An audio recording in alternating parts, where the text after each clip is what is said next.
ओम परमात्मने नमः। 7वें अध्याय में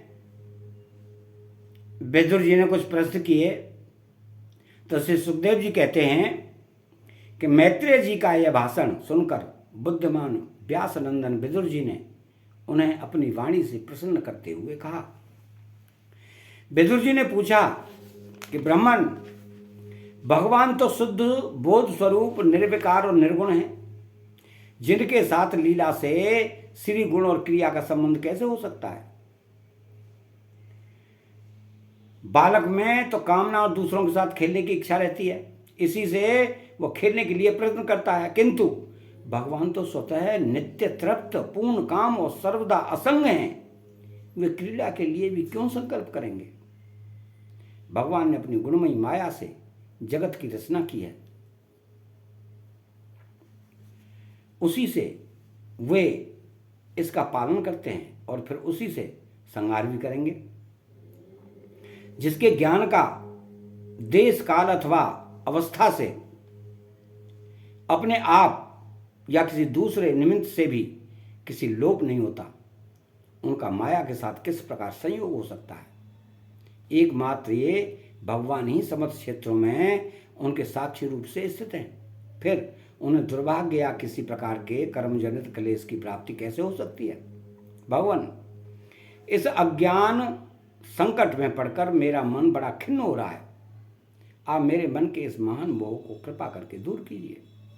तो श्री सुखदेव जी कहते हैं कि तत्व जिज्ञासु विदुर जी की यह प्रेरणा प्राप्त कर अहंकारहीन मैत्रेय जी ने भगवान का स्मरण करते हुए मुस्कुराते हुए कहा।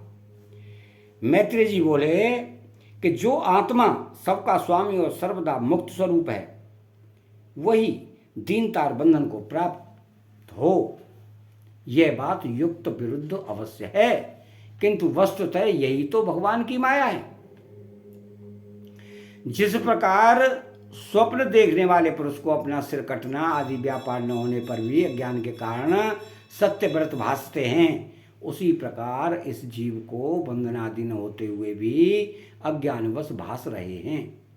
यदि यह कहा जाए कि फिर ईश्वर में इनकी प्रतीति क्यों नहीं होती, तो इसका उत्तर यह है कि जिस प्रकार जल में होने वाली कंप आदि क्रिया जल में दिखने वाले चंद्रमा के प्रतिबिंब में न होने पर भी भासती है, आकाशस्थ चंद्रमा में नहीं, उसी प्रकार देहाभिमानी जीव में भी देह के मिथ्या धर्मों की प्रतीति होती है, परमात्मा में नहीं। निष्काम भाव से धर्मों का आचरण करने पर भगवत कृपा से प्राप्त हुए भक्ति योग के द्वारा यह प्रतीति धीरे धीरे निवृत्त हो जाती है। जिस प्रकार समस्त इंद्रियां विषयों से हटकर साक्षी परमात्मा श्री हरि में निश्चल भाव से स्थित हो जाती हैं, उस समय गाढ़ निद्रा में सोए हुए मनुष्य के समान जीव के राग द्वेष आदि सारे क्लेश सर्वदा नष्ट हो जाते हैं। श्री कृष्ण के गुणों का वर्णन एवं श्रवण अशेष दुख राशि को शांत कर देता है।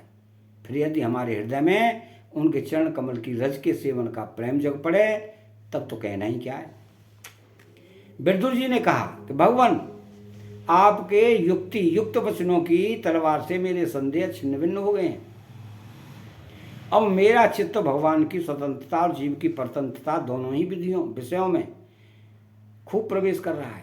विद्वान, आपने यह बात बहुत ठीक कही है कि जीव को जो क्लेशादि की प्रतीति हो रही है, उसका आधार केवल भगवान की माया ही है। वह क्लेश मिथ्या एवं निर्मूल ही है, क्योंकि इस विश्व का मूल कल्याण ही माया के अतिरिक्त और कुछ नहीं है। इस संसार में दो ही प्रकार के लोग सुखी हैं, या तो जो अत्यंत मूढ़ अज्ञानग्रस्त हैं, या जो बुद्धि आदि से अतीत श्री भगवान को प्राप्त कर चुके हैं। बीच की श्रेणी के संशयापन्न लोग तो दुख ही भोगते रहते हैं। भगवान, आपकी कृपा से मुझे यह निश्चय हो गया कि ये अनात्म पदार्थ वस्तुतः है नहीं, केवल प्रतीति ही होते हैं। अब मैं आपके चरणों की सेवा के प्रभाव से उस प्रतीति की आभा को भी हटा दूंगा। इन चरणों की सेवा से नित्य सिद्धि भगवान श्री मधुसूदन के चरण कमलों में उत्कट प्रेम और आनंद की वृद्धि होती है, जो आवागमन की यंत्रणा का नाश कर देती है। महात्मा लोग भगवत प्राप्ति के साक्षात मार्ग ही होते हैं। उनके यहाँ सर्वदा देव देव श्री हरि के गुणों का गान होता रहता है। अल्प पुण्य पुरुष को उनकी सेवा का अवसर मिलना अत्यंत कठिन है। भगवान आपने कहा है कि सृष्टि के प्रारंभ में भगवान ने क्रमशः महदादि तत्व और उनके विकारों को रचकर फिर उनके अंशों से विराट को उत्पन्न किया और इसके पश्चात वे स्वयं उसमें समिष्ट हो गए। उन विराट के हजारों पैर, जांघें और बाहें हैं, उन्हीं को वेद आदि पुरुष कहते हैं। उन्हीं में से सब लोग विस्तृत रूप से स्थित हैं। उन्हीं में इंद्रिय विषय और इंद्रियाभिमानी देवताओं के सहित 10 प्रकार के प्राणों का, जो इंद्रिय बल, मनोबल और शारीरिक बल रूप से 3 प्रकार के हैं, आपने वर्णन किया है। और उन्हीं से ब्रह्मणादि वर्ण भी उत्पन्न हुए हैं। अब आप मुझे उनकी ब्रह्मणादि विभूतियों का वर्णन सुनाइए, जिनसे पुत्र पौत्र नाती और कुटुंबियों के सहित तरह तरह की प्रजा उत्पन्न हुई और उससे यह सारा ब्रह्मांड भर गया। वो विराट ब्रह्मादि प्रजापतियों का भी प्रभु है। उसने किन किन प्रजापतियों को उत्पन्न किया तथा सर्ग, अनुसर्ग और मनवंतरों के अधिपति मनुओं की भी किस क्रम से रचना की।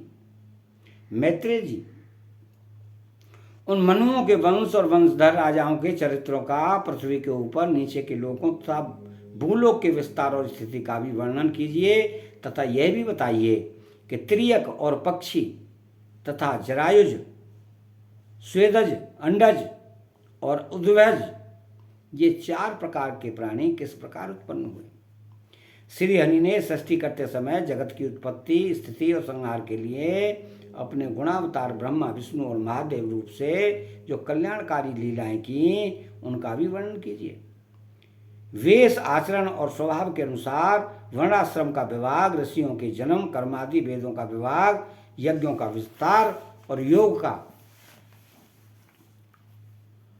मार्ग, ज्ञान मार्ग और उसका साधन, सांख्य मार्ग तथा भगवान के कहे हुए नारद पांचरात्र आदि तंत्र शास्त्र, विभिन्न पाखंड मार्गों के प्रचार से होने वाली विषमता, नीच वर्ण के पुरुष से उच्च वर्ग की स्त्री से में होने वाली संतानों के प्रकार तथा भिन्न भिन्न गुण और कर्मों के कारण जीव की जैसी और जितनी गतियां होती हैं, वे सब हमें सुनाइए। ब्राह्मण, धर्म, अर्थ, काम और मोक्ष की प्राप्ति के परस्पर अविरोधी साधनों का, वाणिज्य, दंड नीति और शास्त्र श्रवण की विधियों का, श्राद्ध की विधि का, पितृगणों की सृष्टि का तथा कालचक्र में ग्रह, नक्षत्र और तारागण की स्थिति का भी अलग अलग वर्णन कीजिए। दान, तप, इष्ट पूर्व कर्मों का क्या फल है। प्रवास और आपत्ति के समय मनुष्य का क्या धर्म होता है। निष्पाप मैत्रेय जी, धर्म के मूल कारण श्री जनार्दन भगवान किस आचरण से संतुष्ट होते हैं और किन पर अनुग्रह करते हैं, यह वर्णन कीजिए। द्विजवर, दीनवत्सल गुरुजन अपने अनुगत शिष्यों और पुत्रों को बिना पूछे भी उनके हित की बात बतला दिया करते हैं। भगवान, उन महदादि तत्वों का प्रलय कितने प्रकार का है तथा जब भगवान योग निद्रा में शयन करते हैं तब उनमें से कौन कौन तत्व उनकी सेवा करते हैं और कौन उनमें लीन हो जाते हैं। जीव का तत्व परमेश्वर का स्वरूप, उपनिषद प्रतिपादित ज्ञान तथा गुरु और शिष्य का पारस्परिक प्रयोजन क्या है। पवित्र आत्मन विद्वानों ने उस ज्ञान की प्राप्ति के क्या क्या उपाय बतलाए हैं, क्योंकि मनुष्यों को ज्ञान, भक्ति अथवा वैराग्य की प्राप्ति अपने आप तो हो नहीं सकती। ब्रह्मन, माया मोह के कारण मेरी विचार दृष्टि नष्ट हो गई है, मैं अज्ञ हूं। आप मेरे परम सुहृद हैं, अतः श्री हरि लीला का ज्ञान प्राप्त करने की इच्छा से मैंने जो प्रश्न किए हैं उनका उत्तर मुझे दीजिए। पुण्य में मैत्रेय जी, भगवत तत्व में उपदेश द्वारा जीव को जन्म मृत्यु से छुड़ाकर उसे अभय कर देने में जो पुण्य होता है, समस्त वेदों के अध्ययन, यज्ञ, तपस्या और ज्ञान आदि से होने वाला पुण्य उस पुण्य के 16वें अंश के बराबर भी नहीं हो सकता। श्री सुखदेव जी कहते हैं कि राजन, जब कुरुश्रेष्ठ विदुर जी ने मुनिवर मैत्रेय जी से इस प्रकार पुराण विषयक प्रश्न किए, तब भगवत चर्चा के लिए प्रेरित किए जाने के कारण वे बड़े प्रसन्न हुए और मुस्कुराकर उनसे कहने लगे। अतः यहाँ 7वां अध्याय समाप्त होता है। चैनल को सब्सक्राइब करें, बेल आइकन घंटी को दबाएं और कमेंट में राधे श्री कृष्ण लिखें।